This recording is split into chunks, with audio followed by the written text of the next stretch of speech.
Bueno, buenas tardes a todos.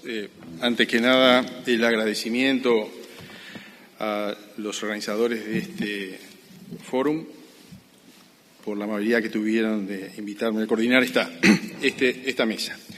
La mesa está dirigida al vínculo entre la investigación médica y las ciencias de la vida, es decir, que un poco dirigida a el impacto que puede tener la investigación en esta área, en la calidad de vida de la gente y en ese sentido la translacionalidad del proceso de investigación en este campo. Voy a presentar en principio la conferencia inicial del profesor Jean-François Barr, que es secretario vitalicio de la Academia de Ciencias desde el 2006 en Francia, en la sección de Biología Humana y Ciencias Médicas, doctor en Medicina, doctor en Ciencias, profesor agregado de Medicina, profesor titular de Inmunología, con las principales contribuciones científicas están relacionadas con el sistema inmunitario normal y patológico, descubrimiento de la timulina, que es la hormona péptida producida por el timo, cuya actividad terapéutica en el hombre es demostrada por ciertos casos por déficits inmunitarios, en la poliartritis reumatoidea, descripción de los mecanismos de regulación por los cuales los individuos sanos se protegen en la aparición de enfermedades autoinmunes, descubrimiento de nuevas estrategias de inmunoterapia que permiten inducir remisiones duraderas de la diabetes insulino dependiente. Evidenciación del rol jugado por la disminución del medio ambiente infeccioso en el aumento de la frecuencia de enfermedades autoinmunes, alérgicas en los países desarrollados. Su conferencia va a estar dirigida al tema de la investigación translacional en materia biomédica. Introdujo un gusto de poder presentarlo. Señor presidente, permítanme, antes de comenzar, decirlo cuánto estoy muy feliz de estar en Montevideo hoy con muchos amigos. Voy a tratar hablando español, pero esta es mi primera experiencia de dar una conferencia en español. Entonces es un poco difícil. Veremos. Si no es posible, voy a hablar francés, sí, porque entiendo que muchos entienden francés, lo que es particularmente agradable. Voy a hablar hoy de un tema de gran actualidad, que es la investigación transversal, translacional. Es una idea muy importante porque cuando hacemos investigación en biología o medicina, la aplicación a la clínica es muy importante. No es fácil muchas veces. El problema es de transferir el conocimiento del laboratorio al paciente, al enfermo. No está el solo problema, porque es necesario también de comprender los problemas de los médicos para transferir el problema a los investigadores, a los biólogos que deben orientar su trabajo en la dirección que es necesaria por la razón por el problema médico. Hay muchas aplicaciones de la investigación transversal, de la investigación que está llamada translacional. Hay, por supuesto, los ensayos terapéuticos y más generalmente los medicamentos. Pero hay también muchos temas típicamente los biomarcadores, el diagnóstico por imágenes y muchas otras cosas que no tengo tiempo para describir. Este tema ha progresado mucho del conocimiento de las técnicas modernas de biología molecular y de la bioquímica, con todas las ómicas, como se dice. Por supuesto, genómica, pero también proteómica, epigenómica, farmacogenómica, y tantas otras.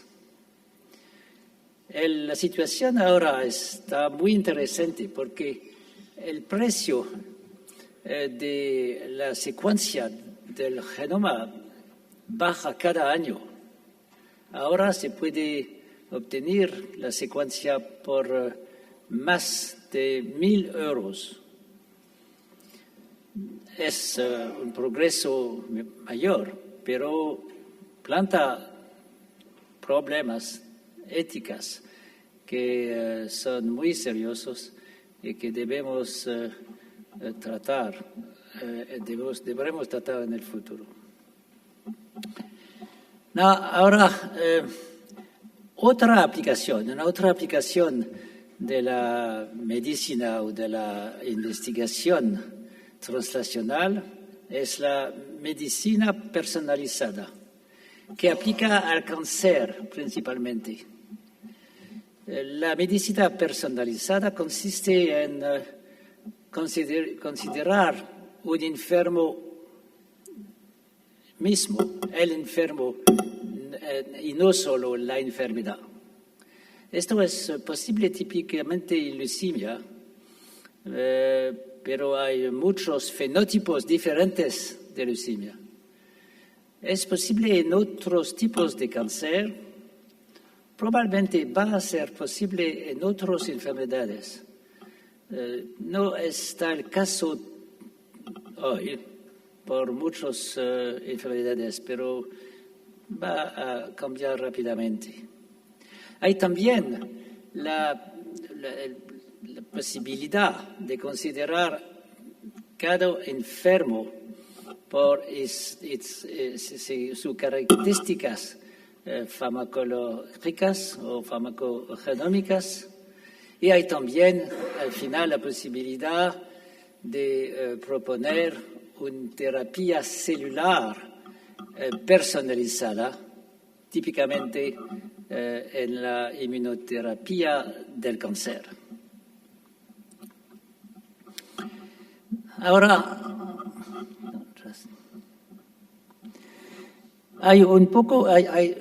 es necesario de ir un poco más adelante por la definición de la medicina translacional.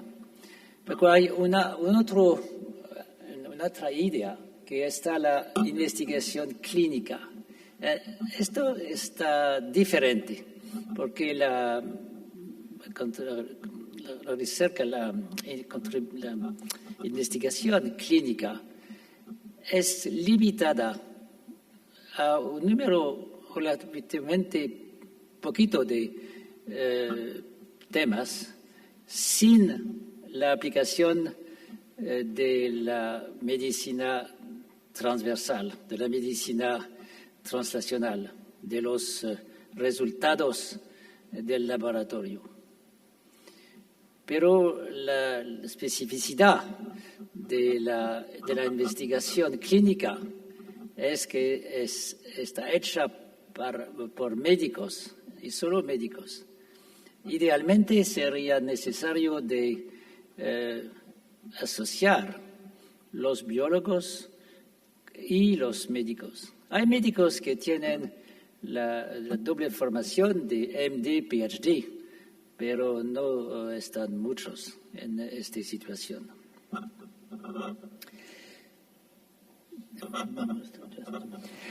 Ahora quiero hablar de lo que es el tema mayor de la medicina translacional, que es la aplicación, el progreso de la terapéutica.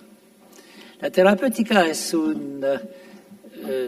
muy complicada porque hay muchos actores en la medicina terapéutica que deben ser asociados para poner un medicamento en el mercado. Los actores están, pero antes de discutir los actores, es necesario decir qué son las etapas de la investigación terapéutica. La primera etapa, por supuesto, es el trabajo en el laboratorio. Los biólogos, los químicos deben encontrar moléculas nuevas, que es muy difícil, que se hace siempre seguido, pero no es del todo todavía el caso. Se hace en las farmacéuticas. Veremos más adelante el tipo del problema que se planta con la farmacéutica. Esto es la primera etapa. La segunda etapa es el de los modelos animales. Estos modelos están criticados muy siempre porque se dice que son lejos de las enfermedades que se ven en el contexto clínico. Es verdad, pero no completamente verdad. Vamos a discutir esto en un momento. Después hay los ensayos clínicos que están en el campo de los médicos, y al fin marketing, que es necesario, pero sometido a muchos excesos que conocemos muy bien. El problema de los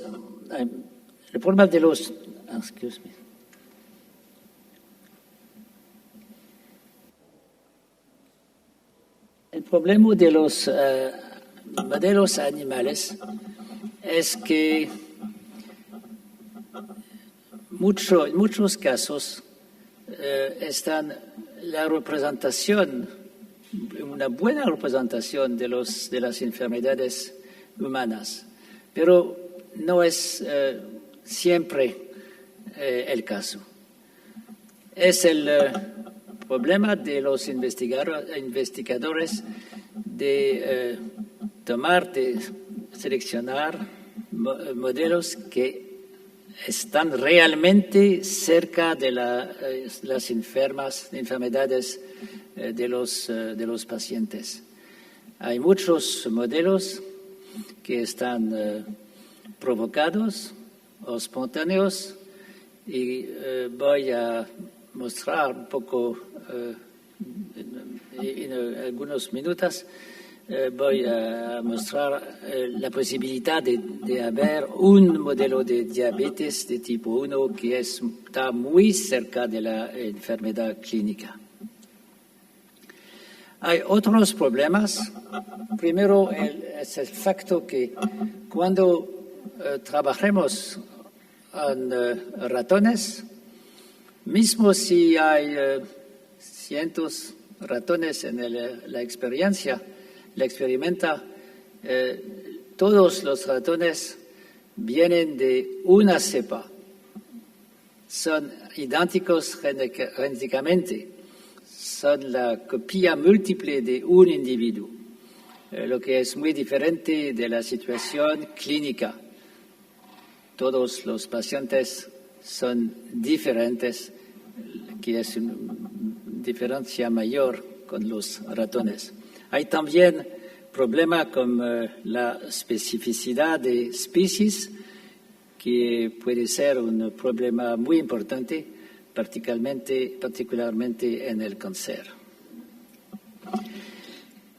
Ahora es importante de realizar. Tengo un problema con mi diapositiva.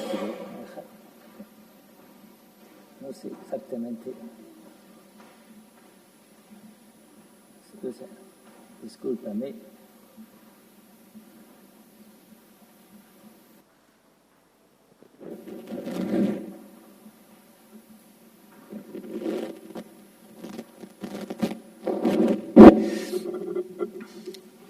Tengo que discutir, olvidar los diapositivas. Uno de los problemas es que hay muchos actores en la investigación de la investigación farmacéutica. Lo hemos dicho, hay los médicos, hay los biólogos, hay la regulación, las autoridades de regulación que plantean problemas que son muy difíciles porque hay muchas cosas que hacer que están preguntadas para las autoridades y siempre hay demasiado trabajo preguntado por estas autoridades. Es necesario de estar muy preciso cuando se pregunta cuando es necesario de poner un medicamento en el mercado, pero es muy siempre demasiado difícil y esto es la razón por la cual hay la posibilidad de ir más rápido. Esto es el fast track que Voy a hablar francés porque ya no puedo seguir en español. El problema de las autoridades de salud es que obliga a hacer experiencias muy largas a la vez desde el punto de vista de los laboratorios y también desde el punto de vista clínico que atrasan considerablemente la duración del proceso de instrumentación de un medicamento, y esto es urgente, es algo que piden los pacientes, y entonces está la posibilidad ofrecida por las autoridades reglamentarias de hacer ensayos por una vía rápida, fast track, con un plazo más simple, más elástico. El peligro es el siguiente. Si la autoridad reglamentaria permite hacer ensayos, pruebas menos rigurosas, esto puede permitir que ganemos 1 año, 2 años o 3 a veces. Y sin embargo, es una tentación entonces para las empresas farmacéuticas y para los médicos que trabajan con estas empresas farmacéuticas hacer protocolos que tal vez no sean lo suficientemente cuidadosos y si queremos ser acelerar demasiado, llegamos a situaciones en que las cosas se hacen mal. No se hace un protocolo cuidadoso. Cuando pasamos de una fase 2 a una fase 3, normalmente es necesario que la fase 3 utilice los mismos protocolos que la fase 2, pero en la vía rápida es posible modificar el protocolo de la fase 2 sin experiencias complementarias, y entonces corremos el riesgo de tener una fase 3 que no se haga de una manera conveniente. Y entonces a partir de esto voy a volver, y ahora ya no tengo más imagen. Voy a volver ahora al problema de los actores que yo cité rápidamente. Disculpen, tuve un problema con las diapositivas, me confundí y esto me confundió también en mi expresión verbal. Aquí lo ven ustedes, aquí están los tres socios fundamentales, es decir, lo que podríamos llamar la academia en un sentido general del término, las biotecnologías y la industria farmacéutica, la gran farma. La relación es normalmente simple. La relación es simple. El médico plantea la pregunta, el tema de la necesidad medicamentosa y la industria farmacéutica propone soluciones y el médico va a poner a prueba el medicamento que propone la industria farmacéutica. Todo esto está muy bien. En teoría no habría problemas. E incluso podríamos ir más lejos entre las biotecnologías y la industria farmacéutica. Hay normalmente un buen entendimiento, una complementariedad. Normalmente, la biotecnología está aquí en materia de innovación. Surge generalmente de la universidad, de los laboratorios de investigación, por ejemplo, CNRS en Francia o INSERM, con medios relativamente reducidos, puede haber una innovación sin reservas, tomando algunos riesgos, y la industria farmacéutica hoy va a comprar ya sea el producto propuesto por biotecnología o comprarlo directamente comprar directamente a la compañía. Y esto es lo que sucede. Esto está en una diapositiva que tengo, voy a ver si la encuentro. En esta diapositiva se ve lo que yo acabo de decir, el número de nuevos medicamentos que han llegado a término.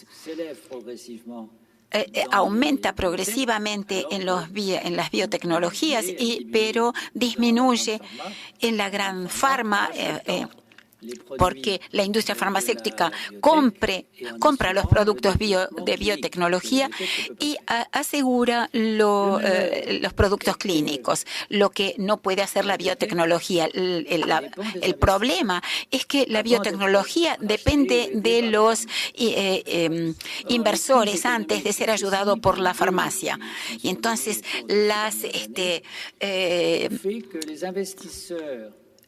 ha sucedido que los inversores que se implican en la biotecnología son mucho más reticentes que en el pasado proyectos a largo plazo.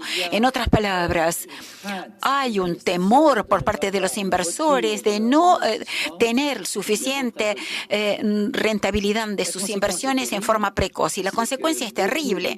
Muchas biotecnologías ya no se lanzan en temas de gran riesgo y entonces hacen proyectos de corto plazo, y esto es grave porque si ya nadie toma riesgos de largo plazo, se crea un vacío. La gran farmacia en muchas compañías ya no hace investigación fundamental de gran nivel, ya no mucho, porque se basaba en la biotecnología, pero si la biotecnología queda como amordazada por esta situación, estamos frente a un problema difícil. Y si a esto le agregamos que en Estados Unidos las cosas suceden bastante bien, pero lo que acabo de describir es totalmente verdadero, pero esto es sobre todo verdadero en aquellos países que no tienen la estructura de biotecnologías de Estados Unidos, en Europa en particular. No hay muchas biotecnologías que funcionen. Hay algunas, los alemanes, los ingleses, Francia, bastante poco. Hay algunas, pero muy pocas. Hay algunas en Israel. Israel es muy dinámico desde ese punto de vista, pero de todas maneras estamos frente a una situación de déficit bastante pronunciado. Y además hay otro problema en este triángulo que yo les mostraba antes, una situación más sutil, y es la siguiente.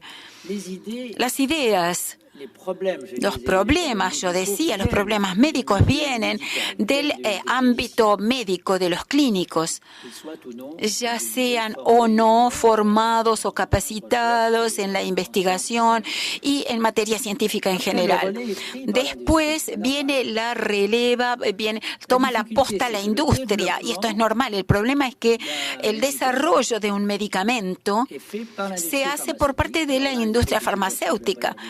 Y yo no voy a volver entre el problema entre biotecnologías y farmacéuticos, pero el medio clínico e incluso el medio de los investigadores estatutarios, INSERM o CNE, estos pierden el control de otras formas. Es decir, que todo queda en manos de la industria farmacéutica. En algunos casos esto funciona perfectamente bien. Todos sabemos que han habido extraordinarios éxitos de la industria farmacéutica que han llevado al mercado, y esto ha permitido consultas entre los médicos que trabajan con la industria, pero en otros casos, lamentablemente, las cosas escapan por completo al medio de los médicos y de los investigadores. Y esto puede tener inconvenientes graves, puede haber errores importantes que se dan y puede haber algunos ámbitos que quedan completamente descuidados porque la industria quiere tener ganancias, quiere sobrevivir, y entonces esta actitud de querer tener ganancias, lo que es aceptable, pero esto puede hacer que se descuiden temas o enfermedades importantes. Y si seguimos adelante con esa curva, y si ya no se hicieran algunas investigaciones, evidentemente estaremos antes o después enfrentados a problemas muy serios. Esto era lo que yo quería decirles sobre estos problemas de la investigación translacional. Esto funciona bien en términos generales. Hay algunos problemas en la industria, pero también hay problemas en materia de la academia. El problema es de otra naturaleza aquí, y es algo que nosotros conocemos muy bien en Francia. Debemos encontrar un equilibrio entre investigación fundamental, básica, e investigación translacional o médica propiamente dicha. Y tenemos mucha tendencia a oponer estas dos formas de investigación. Creo que hay una gran satisfacción que yo tuve personalmente en la Academia de Ciencias, es que en una academia en que habríamos podido pensar que el poder esté dentro de las manos de los fundamentalistas y que tuvieran una mirada condescendente con respecto a la aplicación. No es este el caso. Allí la aplicación o la investigación finalizada es un término que debemos utilizar con precaución. Esta investigación finalizada se considera como sumamente importante por la Academia de Ciencias. En otras palabras, una aplicación de la investigación tiene tanto valor como la investigación básica o fundamental. Evidentemente, es también fundamental la investigación básica porque es la que va a engendrar la aplicación, pero a veces puede haber descubrimientos fortuitos que salen de la experimentación directa. Pero muchas veces esto viene de la investigación básica, pero hay que considerar que la aplicación y la investigación fundamental están en un plano de igualdad. Esto es importante porque en las universidades o organismos de investigación a veces hay una demanda de aplicación como para la industria, pero también se solicita, se hace una separación demasiado grande entre la investigación fundamental y la investigación clínica. Y si a esto le agregamos la evaluación de los investigadores por los grandes revistas de investigación básica, aquí hay un problema que complica las relaciones en el medio de los médicos. A veces se piensa que solamente la investigación fundamental será reconocida y, por otro lado, algunas autoridades que buscan por lo básico de las aplicaciones en los ministerios, que por el contrario destacan lo aplicado frente a lo fundamental o básico. Y esto para nosotros es una querella inútil. No hay que oponer una cosa a la otra. Las dos deberían poder trabajar en forma conjunta. Les voy a dar algunos ejemplos en que esto ha podido hacerse. Quisiera terminar esta exposición presentándoles una ilustración de medicina translacional que ha venido de nuestro laboratorio. Nosotros desde hace mucho tiempo trabajamos sobre las enfermedades autoinmunes. La diabetes tipo 1 es algo que se traduce por la destrucción de las células beta que producen la insulina. Esta destrucción viene progresivamente y solo resulta clara cuando se han destruido 60% de las células beta. Y si detenemos el proceso autoinmune, quedarán suficientes células betas para mantener al enfermo en un estado de remisión prácticamente completa. Nosotros mostramos hace ya mucho tiempo que hay un inmunosupresor que se produjo para impedir el rechazo de los injertos de órganos. Hay otros productos que se utilizan también hoy. Fue el gran primer inmunodepresor. Entonces, la ciclosporina que se administraba a personas que empiezan la diabetes lleva a una remisión. Hay una remisión completa en muchos enfermos, pero son diabéticos que empiezan su enfermedad. Si esperamos varios años antes de comenzar el tratamiento, será muy tarde porque se habrán destruido todas las células betas. Se hizo un efecto con el placebo. Al principio de la enfermedad hay una luna de miel, un periodo en que hay una remisión transitoria de la enfermedad después del primer gran ataque autoinmuno de las células beta. Este ensayo se probó. Lamentablemente, este producto es importante que el tratamiento sea continuado, casi permanente, pero la diabetes ataca a personas jóvenes y es difícil pensar en tratarlos con inmunodepresores durante mucho tiempo porque puede haber riesgos de tumores o de infecciones, lo que es inaceptable.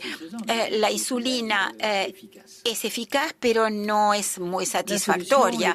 La solución apareció claramente, se nos mostró claramente. La solución es induir la tolerancia inmunitaria, es decir, un concepto que puede parecer reciente, pero no se ha aplicado en forma clínica, es decir, una parálisis específica de una determinada respuesta inmunitaria sin tocar las otras, es decir, inducir cierta parálisis de las células que producen la insulina sin tocar otras células que permiten que nos defendamos contra infecciones o tumores.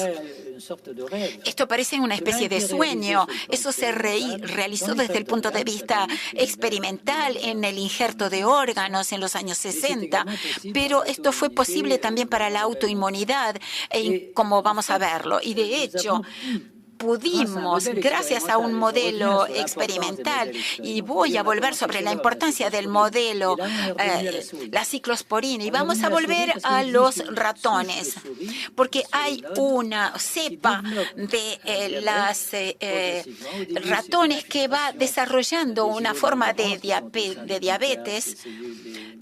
Son el conjunto de las células que producen la insulina. Estas células son infiltradas por los linfocitos y cuando hay una gran destrucción aparece la diabetes. Y lo mismo sucede en los ratones y en el ser humano. Mostramos con un colega que si se le administraba un anticuerpo monoclonal CD3, que es un complejo molecular para la señalización de los antígenos, si administramos un anticlon durante 5 días, esto basta para inducir una remisión total de la enfermedad, total y definitiva. Un ratón vive 2 años, no sabemos si va a durar más, pero durante el resto de la vida del ratón que empezaba su diabetes, se logró una remisión completa de esta enfermedad. Hicimos muchos estudios que no voy a comentar aquí, no es el lugar, no tengo tiempo para explicar el mecanismo, es bastante complejo. Nosotros lo hicimos. Lo que nosotros hicimos como médicos es, cuando vimos estos resultados que quedaron confirmados por otros laboratorios y que representan hoy la estrategia más eficiente que conocemos para diabetes tipo A, que es también para la esclerosis en placas y demás, esto es medicina translacional. Hay que volver a pasamos de los animales a los hombres, a los seres humanos. Pero para ir al hombre había un problema, y es que el anticuerpo CD3 induce una activación de la linfosidad, da lugar a las citoquinas, a una hormona que desencadena un síndrome agudo que se traduce por fiebre que va hasta 41 y terribles problemas, dolores de cabeza que pueden provocar hasta la muerte. Esto es poco frecuente, es muy conocido porque tratamos a muchos pacientes con trasplante de órganos. Esto es difícil evidentemente esto es difícil en los trasplantes y peor todavía en las enfermedades autoinmunes. Vamos a ver el anticuerpo que provoca, que activa la linfosidad. Podemos variar en el gene, en el fragmento FC, es decir, una parte de la molécula necesaria para esta activación. Además, era necesario tener anticuerpos humanos para ver que los seres humanos se inmunizaran contra los anticuerpos que les habíamos inyectado. O sea que antes de pasar del ratón al ser humano, había que modificar la molécula para que fuera una molécula humana. Profesor. Entonces, voy a llegar al final para mostrar esta última diapositiva que muestra que efectivamente, haciendo esto, es lo que se ve en la diapositiva de la derecha. En un ensayo de fase 2, se hizo un ensayo en Estados Unidos, se logra que la mayor parte de los enfermos y en una fase temprana se puede lograr una remisión completa de la enfermedad. Logramos entonces terminar este círculo, pero el problema no está terminado. Voy a volver a mi problema de traslación, y es que nuestras relaciones con la industria farmacéutica han sido un tanto tumultuosas. ¿Y por qué? Porque era lo que yo les decía hace un rato. Lo que sucedió fue que nosotros habíamos descrito la estratégica. Pudimos hacer los ensayos de fase 2 únicamente con fondos académicos, es decir, que el anticuerpo fue producido en Inglaterra. Se necesitó dinero para pagar los ensayos clínicos, que siempre son caros, pero muchas veces vemos que podemos bajar los precios. Lo terrible es lograr la gente que recoge los diferentes carpetas, pero esto lo pudimos hacer pudimos bajar el precio con una asociación caritativa de Estados Unidos. Francia, las autoridades francesas tuvieron grandes dificultades porque no lograron autorizarnos un anticuerpo porque no se cumplían todas. Los belgas lo aceptaron, los ingleses también, los franceses no quisieron, tuvieron temores. Entonces, pudimos hacer el ensayo fase B a nivel académico, pero el problema fue en la fase 3, con un ensayo con únicamente los medios públicos. Eso fue imposible. Lo que sucedió fue que dos industrias farmacéuticas tomaron la posta y se nos escapó por el control. Y entonces una de esas laboratorios farmacéuticos hizo dosis 16 veces inferiores a las necesarias y la otra compañía lo hizo bien con los buenos protocolos, pero se equivocó con los criterios de eficacia. Y entonces el análisis de la fase 3 mostró que se reprodujo la enfermedad, pero como la problemática se planteó mal, fue necesario hacer una nueva fase 3 para poder lanzar el producto en el mercado. Aquí ven las dificultades a las que estamos enfrentados. Estamos conscientes todos de que esta investigación translacional debe estar en el centro de las preocupaciones de todos los médicos e investigadores que se interesan por las enfermedades y los problemas médicos en general. Las autoridades muestran su interés, pero cada uno de los ámbitos tiene sus propios problemas. La biotecnología, los problemas que ya mencionamos, y los problemas son más graves en algunos países más que en otros. Los médicos no tienen armas. Ellos también tienen muchos problemas porque no tienen el rigor suficiente y tienen ellos sus propias deficiencias. Y a veces es difícil llegar al término de lo que podemos hacer. Si pensamos... a veces hay una inversión de 1.000 millones de euros. Me voy a detener. Discúlpenme, traté de hablar en español, pero estuve más allá de mis capacidades. Discúlpenme. Gracias. Al profesor Rafael Radi, es PhD en Ciencias Biológicas, ambos títulos en la UDELAR de médico y de doctor. Realizó una estadía postdoctoral en la Universidad de Alabama en Birmingham, profesor titular del Departamento de Bioquímica y director del Centro de Investigaciones Biomédicas de la Facultad de Medicina, miembro de la Academia de Ciencias de Argentina, Brasil, América Latina, Developing World, miembro fundador y secretario de la Academia Nacional de Ciencias del Uruguay. Rafael. Muchas gracias, Hamlet. Buenas tardes. Particulares saludos a los colegas franceses que han cruzado el Atlántico y nos acompañan.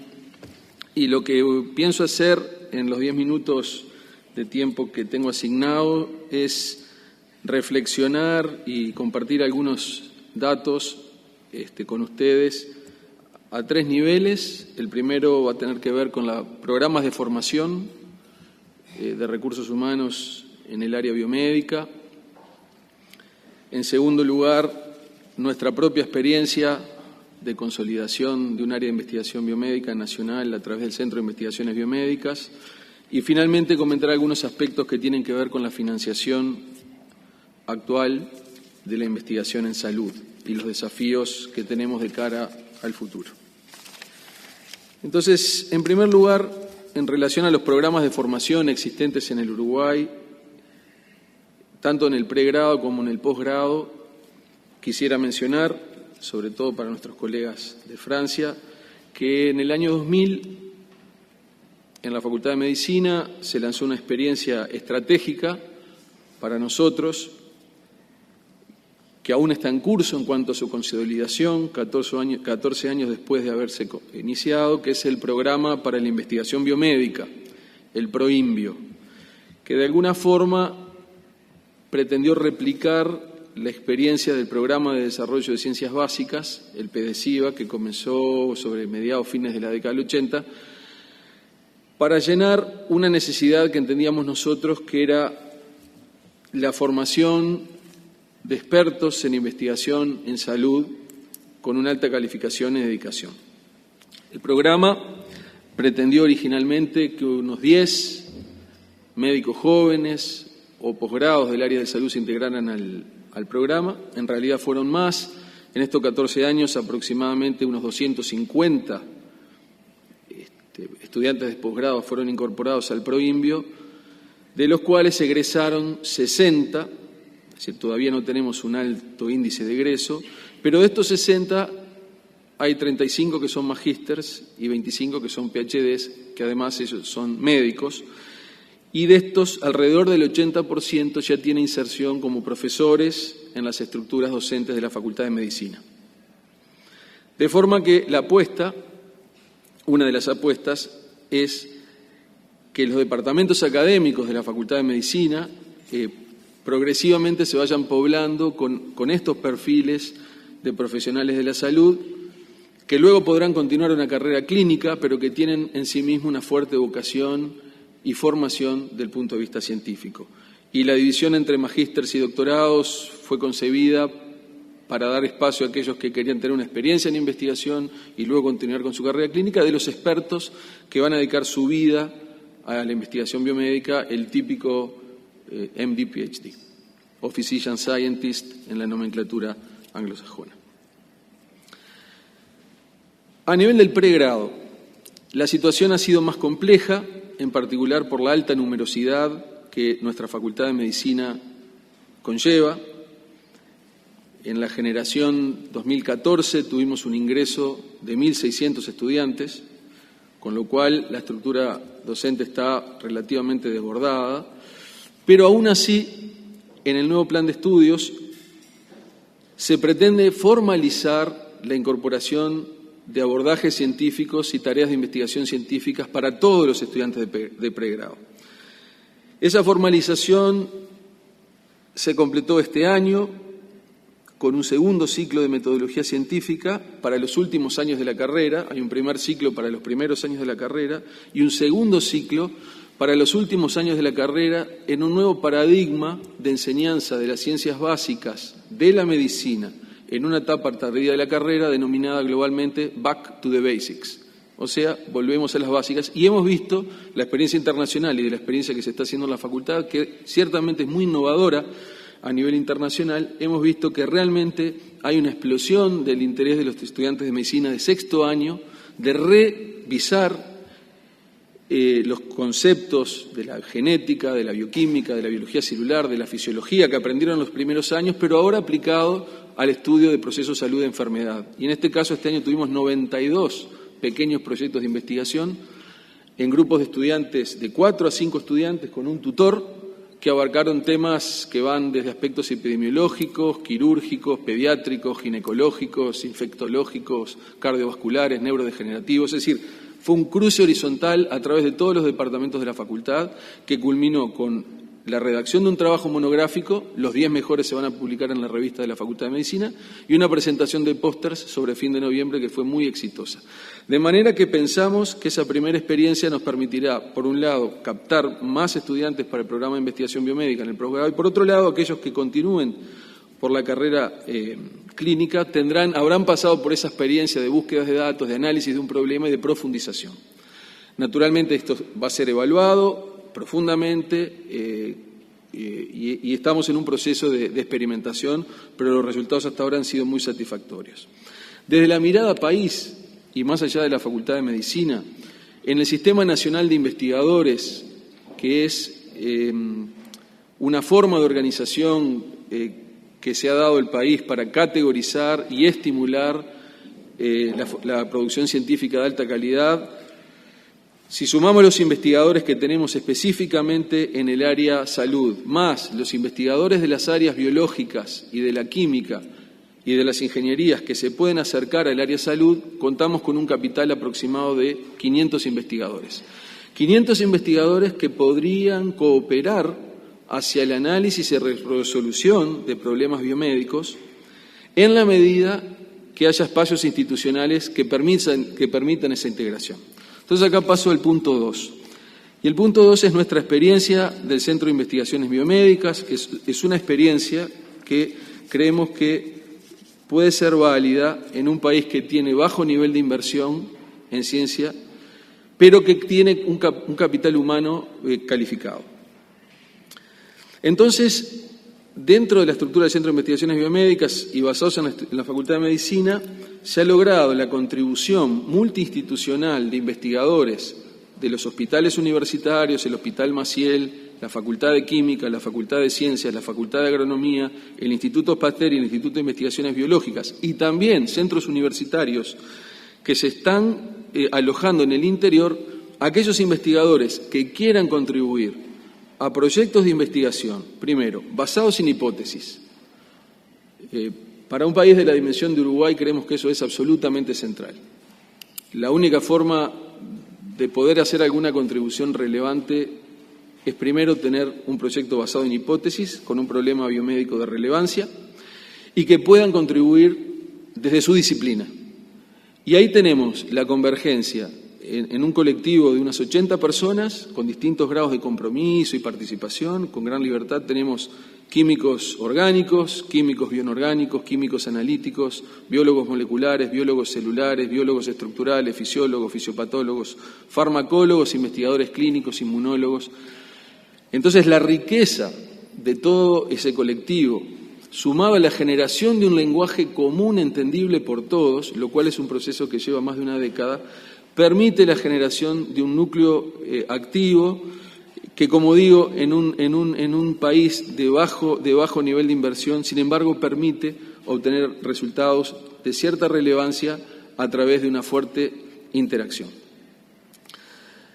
Algunos de los temas en donde creo que Uruguay ha hecho aportes en este sentido, y que obviamente que exceden en lo que el CEIMBio hace: bases moleculares de la patología, disfunción mitocondrial, bases moleculares de la neurodegeneración en colaboración con el Instituto Pasteur, patología cardiovascular, patología inflamatoria e infecciosa. Naturalmente que acá hay distintos institutos participando, pero tenemos la posibilidad de ir desde un nivel de organización atómico, molecular, hasta el nivel in vivo, llegando al punto de medicina translacional, porque ese capital y las instituciones las tenemos. Es importante articularlas y los resultados lentamente se van observando. Sobre el área cáncer no voy a hablar en particular porque el doctor Gaús es el que lo va a analizar, y también en el área cáncer tenemos la fortuna de poder transitar desde las bases moleculares del cáncer hasta el tratamiento del cáncer a través de nuestra pequeña, pero creo yo consistente, comunidad de investigadores biomédicos. Por supuesto, hay una contribución muy importante, además del PROINBio, del PDCIBA, tanto de PDCIBA Química como PDCIBA Biología, que aportan biólogos y químicos a estas tareas. Todo esto se hace en un marco de internacionalización muy fuerte y donde se marcan estándares internacionales que continúan y profundizan lo exigido en el Sistema Nacional de Investigadores. Vamos a ver cómo estoy de tiempo. Y para concluir, quiero decirles que estamos muy rezagados en relación a la financiación de la investigación en salud. Uruguay invierte alrededor del mismo valor de porcentaje del PBI que Francia en salud, es alrededor del 11%. Eso implicaría que alrededor del 0,2%, de acuerdo a las normas de las recomendaciones internacionales, 0,2% del PBI se debería dedicar al área salud, y como dijo el profesor Gambini en su alocución más temprano, todo el Uruguay en todas las áreas invierte un 0,4%. Por lo tanto, esto ya directamente muestra que estamos extremadamente rezagados y será un desafío del próximo quinquenio y en vísperas de un gobierno nuevo que se instaura a partir del 1 de marzo, trabajar fuertemente para crear fondos sectoriales de salud y de biomedicina mucho más intensos, y para eso también estamos trabajando en comunión con la Academia Nacional de Medicina. Creemos que la incorporación de investigadores al Sistema Nacional Integrado de Salud es un elemento sustancial para mejorar la calidad, eficiencia del sistema, contribuir a la formación de recursos humanos de alta calidad y una mayor y mejor inserción del médico investigador, no solamente en las instituciones científicas, sino en las instituciones de salud propiamente dichas. Entonces, dejo esta reflexión abierta y agradezco a todos ustedes la participación. Muchas gracias. Bueno, voy a presentar ahora al doctor Raúl Gabús, que es médico internista hematólogo, especialista en hemato-oncología, director del Servicio de Hematología y Trasplantes de Progenitores Hematopoyéticos del Hospital Maciel. Fue residente y asistente de hematología en la Facultad de Medicina de la UDELAR. Fue residente extranjero en el Instituto de Paul Calmet en la Facultad de Medicina de Marsella. Fue presidente de la Sociedad Uruguaya de Hematología, coordina el Centro de Investigación Clínica del Hospital Maciel y es coordinador del proyecto Cáncer del Ministerio de Educación y Cultura y la Embajada de Francia. Fue nombrado miembro titular del Comité Internacional de la Sociedad Americana de Hematología en el periodo 2014-2018. Bueno, muchas gracias, doctor Suárez, y agradezco también a las autoridades nacionales y francesas y a ambas academias de ciencias por habernos dado la oportunidad de participar de este muy interesante evento y de mostrarles a ustedes un poco uno de los proyectos que abarca también la cooperación franco-uruguaya en el ámbito del cáncer en Uruguay. Y esto estuvo centrado fundamentalmente en base a antecedentes históricos e intensos que existe entre la oncología y la hemato-oncología francesa y la uruguaya. Hay un histórico vínculo de colaboración e intercambio entre ambas especialidades en el desarrollo del conocimiento biológico y clínico. Como ustedes muchos conocen de los que estamos acá, hubo una gran ascendencia de la Escuela Francesa de Oncología y Hematología sobre la fundación de las cátedras de ambas especialidades en el Uruguay y nos unen fuertes lazos de identificación cultural, social y cívica en la temática de concepción republicana de lo que debe ser la salud y la intervención del sistema público como escenario y actor fundamental en el desarrollo de la ciencia y de la tecnología de alto nivel. En los últimos 25 años, para resumir un poco estos antecedentes históricos, hubo una colaboración científica muy importante entre el Laboratorio de Farmacología Experimental y Clínica del INSERM, de la Universidad de París 7, del Hospital San Luis de París, con la Facultad de Medicina y la Facultad de Ciencias de la UDELAR desde el año 1993. Hubo un acuerdo con el Hospital San Luis de formación de numerosos especialistas uruguayos y un acuerdo marco entre la Universidad París 7 y el Hospital Universitario de Clínicas de Montevideo casi desde la misma época. Hubo un convenio de cooperación e intercambio en el campo de la hemato-oncología, área de la cual provengo, y trasplante de médula ósea desde el año 1990 hasta la fecha, mantenida y sustentada hasta la fecha, entre el Instituto Paul Calmet de Marsella, Facultad de Medicina de Aix-Marsella, y el Hospital Maciel de ACE. Esto se plasmó en un acuerdo marco en el año 2001 con su entonces director, el profesor Dominique Maraninkí. La cooperación entre los gobiernos de Francia y Uruguay para la creación de un centro de trasplante de médula ósea fue declarado de interés nacional e inaugurado en el año 1994 ante la premisa de que debía ser en un ámbito público e irrestricto para toda la población uruguaya. La visita del expresidente y actual presidente electo, el doctor Tabaré Vázquez, oncólogo, radioterapeuta, académico, y la entonces ministra de Salud Pública, María Julia Muñoz, futura ministra de Educación y Cultura, al Centro de Investigaciones Clínicas CIC del Hospital San Luis de París, que dirigía en ese momento el profesor Fabián Calvo, sentó las bases para una nueva expectativa y una nueva era de convenios a partir del 2005, con el interés político e institucional y académico de que en el Uruguay se gestara definitivamente una plataforma para el desarrollo de la investigación biológica y clínica en cáncer. Esto fue declarado de interés ministerial por el Ministerio de Salud Pública, la creación de un centro de investigación clínica en el Hospital Maciel, bajo convenio de cooperación con el CIC del profesor Calvo del San Luis de París, firmado en octubre del año 2006. A partir de ahí hubo una importante y nutrida capacitación académica de médicos uruguayos en investigación clínica durante el año 2007 en el Centro de Investigación Clínica del San Luis, y se termina esto por firmar en un acuerdo marco de cooperación en el cual intervienen por la contraparte de Francia la asistencia pública de los hospitales de París, la Universidad París 7 y el INSERM, y la contraparte uruguaya, el Ministerio de Salud Pública, ACE, su dependencia de los servicios de salud del Estado, la Universidad de la República y el Instituto Pasteur de Montevideo en agosto del 2008. Y se acaba de firmar este año un acuerdo de cooperación científica entre la Academia Nacional de Ciencias del Uruguay y la Académie des Sciences del Instituto de Francia en marzo de este año. En este antecedente histórico, fuimos convocados en abril del 2013 por parte de autoridades del Uruguay, del Ministerio de Educación y Cultura, por intermedio de su ministro y actual ministro, el doctor Ricardo Ehrlich, y la Dirección de Innovación, Ciencia y Tecnología, cuyo director actual es Gabriel Aintablian, que está aquí presente, y por las autoridades francesas, el embajador de Francia en ese momento, Jean-Christophe Poton, el Instituto Nacional del Cáncer francés, el INCA, y la Alianza Nacional para las Ciencias Vivas y la Salud, el AVIESAN, en ese momento director, el profesor Fabián Calvo.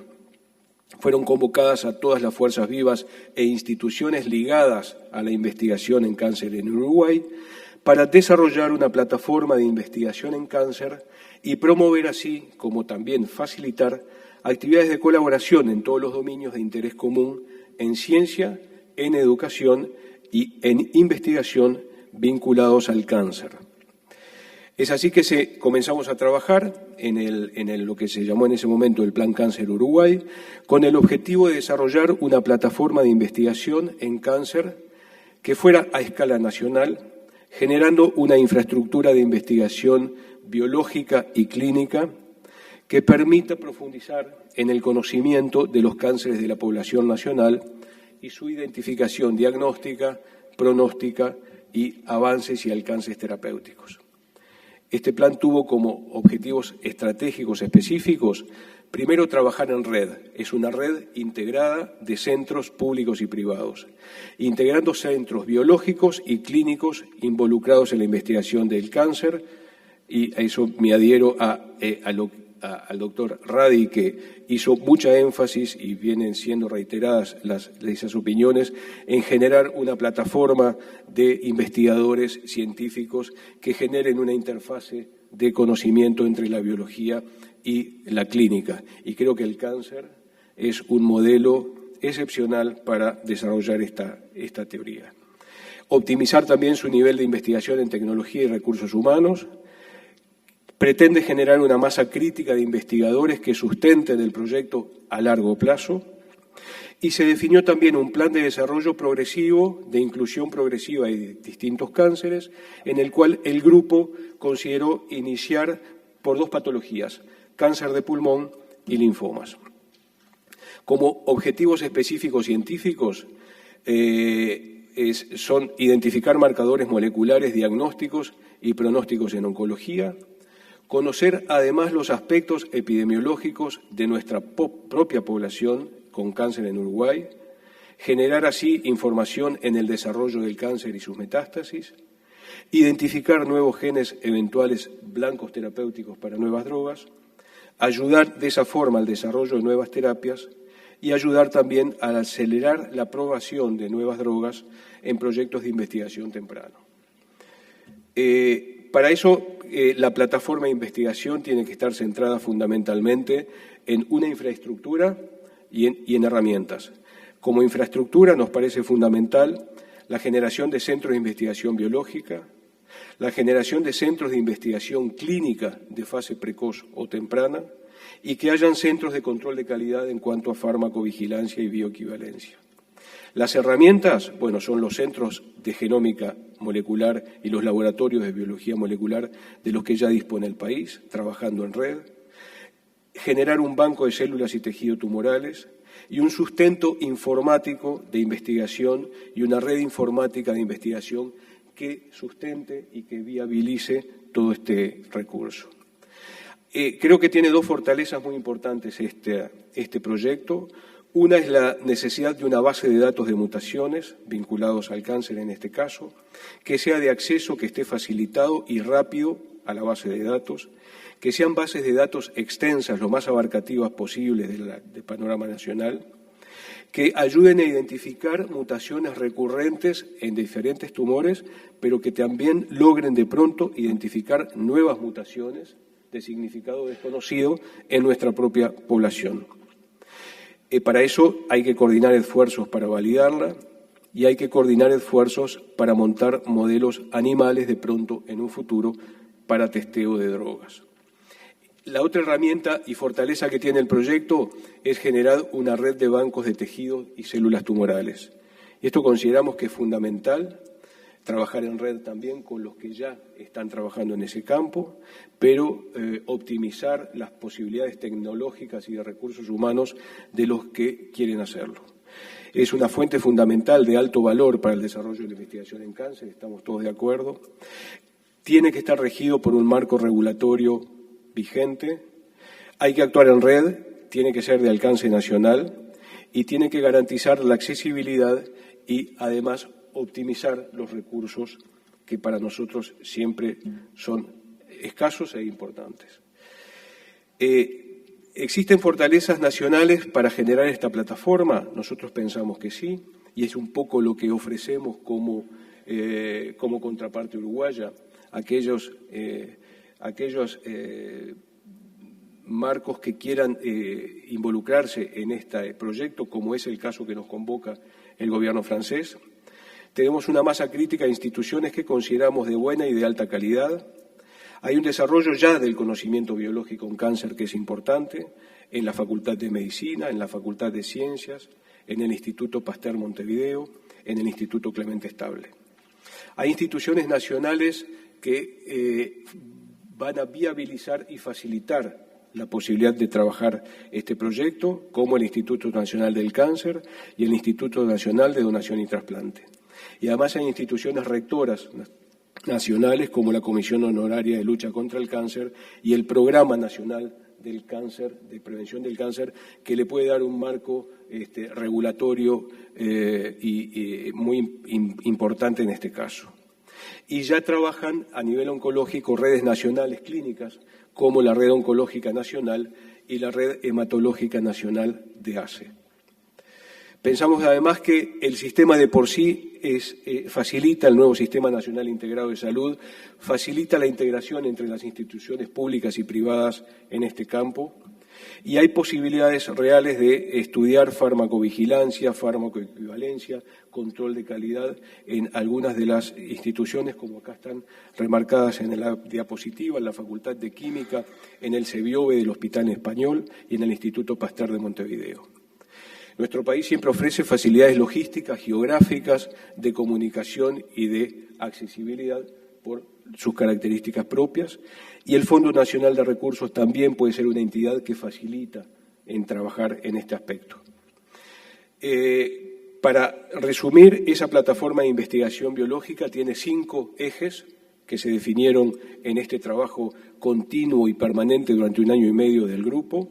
El eje número 1 es la formación de red de bancos de células y tejidos tumorales, la red de laboratorios de biología molecular y genómica en cáncer, la red de laboratorios de farmacovigilancia, biodisponibilidad y bioequivalencia, la red informática nacional en investigación en cáncer y la red de centros de investigación clínicos de fase precoz o temprana, pero también de ensayos terapéuticos de fase 3 y 4.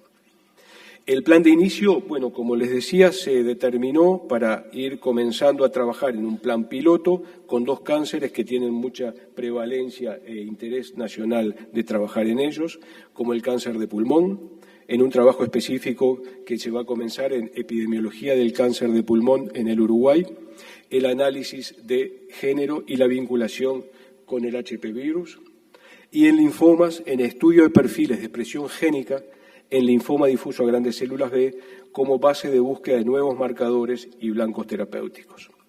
Estas fueron las instituciones que participaron originalmente porque fueron las convocadas a trabajar en abril del 2013 y están aquí todas representados sus diferentes actores que fueron vertiendo y fueron colaborando y proponiendo ideas en el correr de este año y medio de trabajo, en el cual hemos conformado un proyecto básico que será presentado en el día jueves y probablemente acordado con las autoridades para comenzar a trabajar.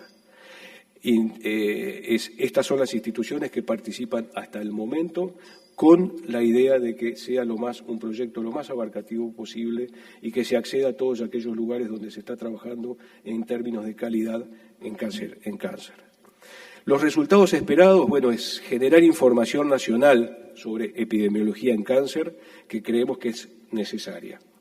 Los impactos, transferencia del conocimiento y tecnología al sector asistencial, traslación, que ya fue considerado en este momento por quien me precedió en la conferencia.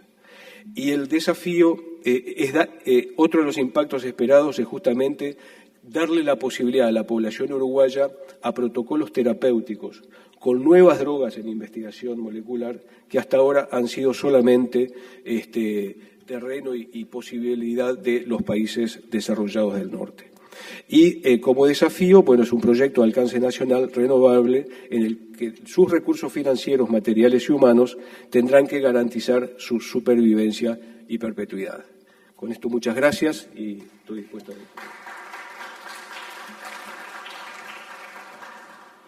Bueno, ahora presento al doctor Luis Barbeito, doctor en medicina, con estudios postdoctorales en neurofarmacología en el College de Francia. Fue docente de la Facultad de Medicina, Ciencias e Investigaciones Biológicas Clemente Estable, del que fue presidente de su consejo directivo. Fue presidente del CONICIT, investigador nivel 3 del Sistema Nacional de Investigadores y profesor del PDCIVA.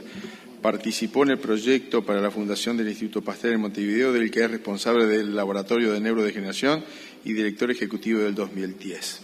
Luis. Muy bien. Muchas gracias por la invitación. Gracias, Hamlet.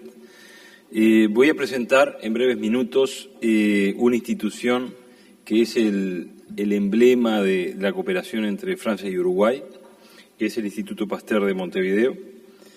Nuestro instituto forma parte de la red internacional de Instituto Pasteur, que une hoy en día más de 30 institutos a lo largo del mundo. Sin embargo, nuestro instituto es uno de los más jóvenes en esta red. La fundación se crea en el año 2004 con una intervención del ministro Ehrlich, que en aquel momento era decano de la Facultad de Ciencias, Diguero y todo un equipo de trabajo que ellos están acá. Este es el día de la inauguración, no sé qué me pasó aquí. Aquí está el ministro Ehrlich, Diguero, y este es el presidente electo de Uruguay, que en aquel momento era presidente también, el doctor Tabaré Vázquez. Y bueno, este instituto, a partir de un acuerdo entre Francia y Uruguay, se comienza a construir en el año 2005 y se inaugura en diciembre del 2006. Ustedes ven el rápido proceso de cómo un campo de fútbol se convierte en un instituto de investigación. Y a partir de ese momento ha tenido un rápido crecimiento. Yo creo que el doctor Diguero se va a ocupar de hablar del proceso fundacional de este instituto, que es bien interesante y que yo voy a pasar por alto. Hoy por hoy el instituto tiene más de 200 personas, casi 100 científicos, 30 personas en administración y personal de apoyo, y tiene además un alto número de estudiantes de doctorado y de pasantes, así como de investigadores invitados de otras instituciones, que por suerte nos han permitido consolidar un buen grupo de investigación. El instituto fue formado a partir de una serie de tecnologías, de biotecnologías que en el país faltaban y que con el concierto de muchas instituciones, incluyendo la Universidad de la República, el Instituto Clemente Estable, el INIA, pudieron poner en marcha en forma consolidada una gran cantidad de tecnologías con una fuerte inversión en equipamiento. Hoy en día el Instituto cuenta con 11 grupos de investigación, 9 plataformas tecnológicas, grupos a 5 años que están financiados por un programa de la Unión Europea y nuestra ANI, que es la Agencia de Investigación, y luego también tenemos un programa muy interesante de grupos a 5 años ahora con la Universidad de la República. Todo esto hace que nuestro instituto tenga una buena productividad, aproximadamente 80 publicaciones por año en los últimos años, y el total acumulado es aproximadamente de 350 publicaciones, con un excelente índice de impacto que tenemos, estamos muy orgullosos de esto. Nuestro instituto cuenta con una financiación de aproximadamente $7 millones por año, de los cuales el 64% lo pone el Estado de Uruguay, ¿no es verdad?, a través de un subsidio, y luego el otro 36% se obtiene por programas institucionales, por grants, por contratos, por ventas de servicio, etcétera. Cumplimos un rol importante en la capacitación de personal, tanto en el programa de la Facultad de Medicina, ProInbio, como en el PEDESIVA, y así como con convenios con otras instituciones internacionales, y hoy por hoy tenemos algo así como 30 tesis defendidas en promedio por año, y un número de más de 60 estudiantes que están cursando de alguna manera el doctorado, maestría, y algo así como 19 o 20 postdoc. Anualmente ofrecemos cursos de alta especialización que duran 2 o 3 semanas y que más o menos tienen un 50% de estudiantes del extranjero y 50% de estudiantes nacionales. Estos son los cursos que se dictaron en el 2013. Son casi todos ellos cursos hands-on, quiere decir cursos prácticos. Más o menos en esta actividad traemos 120 estudiantes por año y 40 son extranjeros, y algo así como 40 profesores o 50 profesores del extranjero que son invitados a dictar los cursos. Tenemos un programa de popularización de la ciencia, bien interesante, aproximadamente 800 estudiantes liceales y escolares nos visitan cada año en diferentes actividades. Y luego tenemos una serie de programas. Nuestro instituto tiende a crear cada vez más programas transversales. Uno de ellos es el programa de que yo me refería con la Unión Europea, que en el periodo 2012-2015 va a aportar €1 millón prácticamente, y se basa en grupos a 5 años, en atraer jóvenes investigadores a nuestro instituto a través de grants que se ofrecen. Tenemos un programa de biomedicina relacionado con el Mercosur, que viene a ser nuestro consorcio de Argentina, Brasil, Paraguay, Uruguay y Venezuela, que es un mercado económico, pero también ha financiado que es el primer proyecto científico que nos une funcionalmente con el Instituto Fiocruz y el Instituto Max Planck de Buenos Aires, así como con otras instituciones de Paraguay. También tenemos un programa de incubadora de empresas con nuestra Agencia de Investigación Nacional, que se llama Biospin, y en este año se están incubando 4 estudiantes de tesis que están volviéndose empresarios. Tenemos un proyecto de genoma humano uruguayo con cooperación coreana. Y finalmente tenemos muchas ganas de cooperar con Francia y con otros países y con otros actores de nuestro país. Muchas gracias.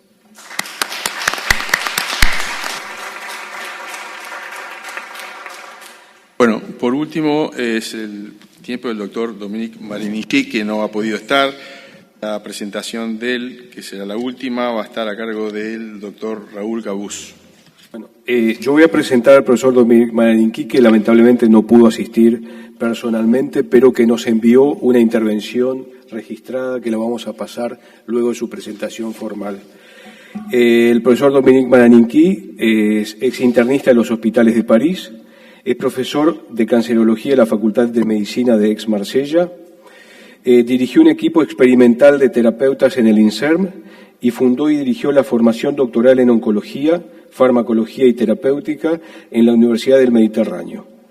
En el 1981, creó una unidad piloto de trasplante de médula ósea en el Instituto Paulí Calmet de Marsella y más tarde una nueva unidad piloto de tratamiento por citoquinas y de inmunoterapia del cáncer en 1988. Encargado de misión ante el Ministerio de la Salud, el profesor Dominique Maraninqui fue nombrado en el 2003 consejero permanente de orientación de la Misión Interministerial para la Lucha contra el Cáncer, el MILC.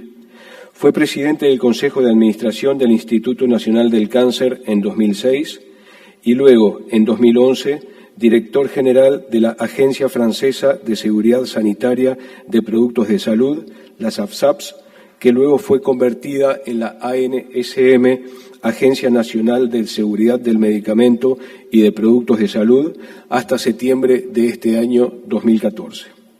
Fue también miembro de numerosos consejos científicos y presidente de la Federación Nacional de los Centros de Lucha contra el Cáncer de 2002 hasta el 2004. Coincidimos con el profesor Maraninqui en formularle 5 preguntas, porque esto lo tuvimos que hacer a distancia, y él, en base a esas 5 preguntas, va a exponer en breves minutos su respuesta. O sea que una vez que yo termine, podemos poner la respuesta del profesor Maraninqui. Están vinculados fundamentalmente a los antecedentes de relacionamiento entre Uruguay y Francia en términos de oncología y de hemato-oncología, a la realidad del partenariato realizado con el Hospital Maciel, a los puntos fuertes o débiles que él pueda encontrar en Uruguay para intercambiar en investigación y en Francia, y al avenir en la cancerología y a las perspectivas que él ve en un nuevo acuerdo de cooperación en la investigación en cáncer. Yo se los voy a formular en francés y luego lo vamos a escuchar. Para los colegas franceses. Professeur Dominique Maraninqui, quels sont les antécédents de liaison parmi la France et l'Uruguay dans le cadre de la oncologie?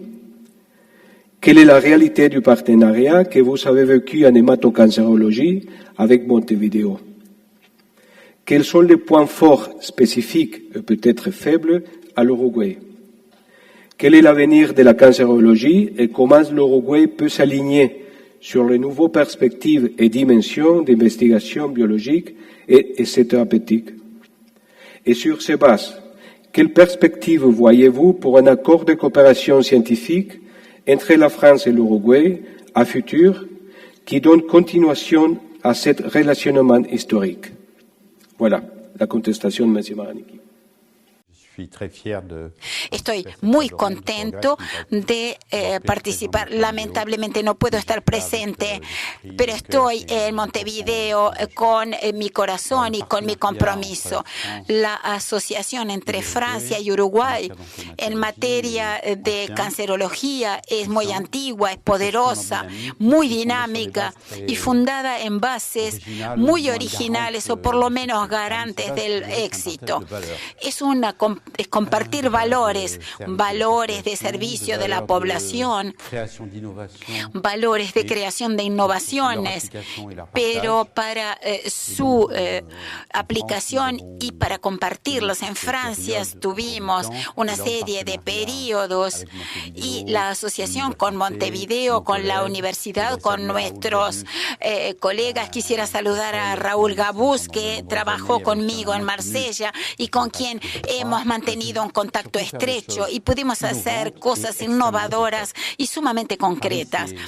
Entre estos proyectos muy concretos está la creación de la unidad de trasplante, el desarrollo del laboratorio de tipos de leucemia, pero también una enorme riqueza de planificación, de organización, de asumir estas tareas. Estos valores también se llevaron a cabo en Francia por el Instituto y también en el Uruguay y por el presidente, que ha sido el garante. Creo que el Uruguay ocupa un lugar muy especial. ¿Cuáles son los puntos débiles y y los puntos más fuertes. Los fuertes son una buena estructura, los puntos débiles, como en muchos países y también en Francia, son sobre todo las desigualdades. Encontramos lo mejor y lo peor. La equidad y la igualdad es una preocupación mundial. Sabemos que hay tratamientos que podrían ser curativos y hay diagnósticos precoces que podrían salvar a la población. Nos conmueve que no se pueda aplicarlos. Y las fórmulas, si existen en Francia, no son aplicables al Uruguay porque el cáncer, su tratamiento es también un problema social y hay que aplicarlo a su propia sociedad. Pero los puntos fuertes son la voluntad de progresar, de compartir, de educar y de tener una irradiación, y compartimos esos compromisos. Los temas, los desafíos para cancerología y hematología son muy importantes. Tenemos muchas cosas por descubrir y tenemos que aplicar los descubrimientos recientes. Tenemos que aplicarlo a la población. Es indiscutible que los ensayos clínicos es algo crucial para progresar con los enfermos, por los enfermos, sobre los enfermos. Hay una revolución en este ámbito que creo que debemos poder compartir, y el Uruguay podría tener posición de líder a implicar a los enfermos en su propia vigilancia, su propia prueba.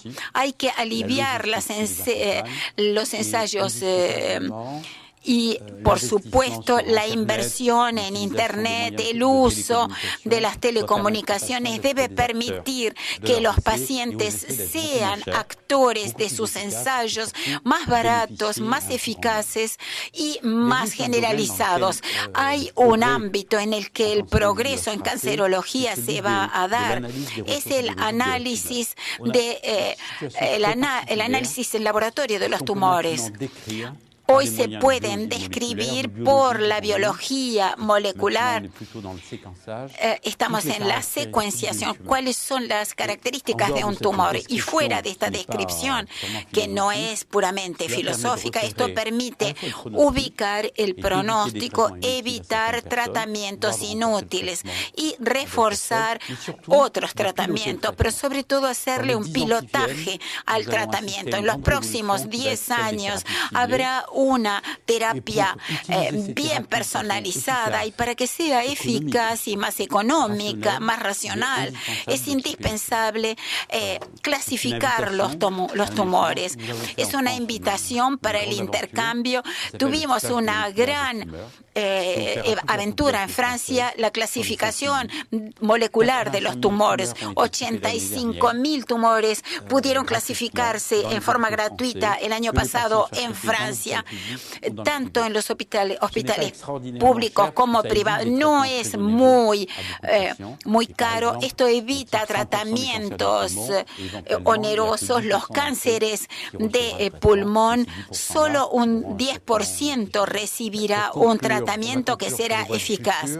En cuanto a las vías futuras, el futuro es razonable debido al pasado de dinamismo, de lealtad, de intercambio. Quisiera agradecer a todos los organismos por este éxito del que fuimos ambos partícipes. Habrá un ámbito de las terapias seleccionadas, personalizadas. Tiene que haber un nuevo plan de cooperación que todavía está siendo discutido entre las diferentes instituciones y una serie de servicios. Yo sé que el presidente de Uruguay es favorable. Sepa que del lado francés haremos todo para también dinamizar esa asociación de las diferentes instituciones. Los uruguayos están muy cerca de nosotros y siempre serán recibidos de manera fraterna y, espero, muy eficaz. Bueno, damos por concluido esta mesa de medicina e investigación. Dado lo pasado del tiempo que estamos, voy a hacer un brevísimo resumen. La conferencia del doctor Bach abordó distintos aspectos de la investigación translacional. con algunos modelos de esa traslación vinculada a la farmacoterapia y a la terapéutica de medicina. El doctor Radi hizo la descripción de los programas en curso en la Facultad de Medicina para vincular la investigación en el ámbito de pre- y posgrados y los desafíos hacia adelante del Centro de Investigación Biomédica. El doctor Gabus hizo la descripción de los programas de cooperación del programa de cáncer con el gobierno francés. El doctor Barbeito, la organización del Instituto Pasteur y ese vínculo tan intenso que se generó entre el Estado francés y el Estado uruguayo para propiciar la investigación científica en el área biológica. Y por último, el profesor Marenichi hizo una evaluación de desafíos, debilidades y fortalezas de una eventual investigación en el cáncer. Yo quería resumir que en todas estas presentaciones sobrevoló un concepto general del valor de la traslacionalidad de la generación de conocimiento, desde el fundamental al aplicado, en este caso de la medicina, y ¿por qué no pensar en un país como Uruguay que pueda cerrar ese círculo virtuoso en la generación de productos, en la aplicación real, en programas de medicina, en prevención, en gestión médica y, ¿por qué no en productos? ¿Por qué no soñar como mirando los modelos de Israel, de Finlandia, de instituciones que tengan la experticia en propiedad intelectual y en generación de startup para generar la posibilidad de la generación de valor, que es esa última cadena que cierra el círculo vicioso de una investigación? Y Uruguay, con un país con la estructura crítica, de masa crítica que tiene, me parece que tiene la oportunidad por ese lado. Les agradezco mucho y va a haber un break ahora. Les recuerdo que va a haber 3 mesas a continuación en diferentes salones. Una va a continuar en este salón, que creo que es la mesa de geofísica, en la sala de capacitación 408-402, la mesa de matemáticas, y la de ciencias sociales será en la sala de Idea Vilariño. Muchas gracias. Asuntos públicos, para conocer mejor, para saber más.